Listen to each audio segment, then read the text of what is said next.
We collect equity and debt cash flow data at the asset level, not at the investment funds level. We also collect data related to investment characteristics, such as the type of infrastructure business models or what stage they are at in their life cycles. We have relationships with an expanding base of long-term infrastructure investors. From them, we collect realized and forecast cash flow data of their individual investments. We speak to creditors and bondholders from whom we get realized and forecast debt service and ratios, and to equity investors and their managers to collect realized and forecast dividend data. We also obtain financial models from public sector regulators or through Freedom of Information requests. Lastly, we collect historic data from the statements of accounts and annual reports from individual infrastructure investments.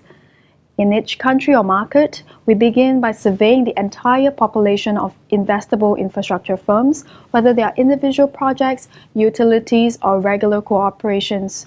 In numerous countries, there are hundreds of such firms, that is, infrastructure firms that one could invest in, even though the immense majority is not up for sale. We categorize this population of investable infrastructure by what we call physical and business model attributes.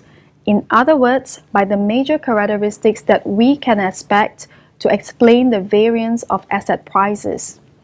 We then create a representative sample of this population, taking into account their attributes in this particular market.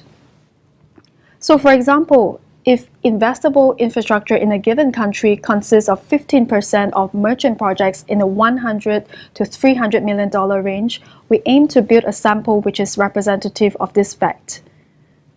Once we know which firm we want to collect data from, we obtain data from our contributors, and from audited accounts, we read each statement of accounts year by year, company by company. We clean the data, put them in our own system.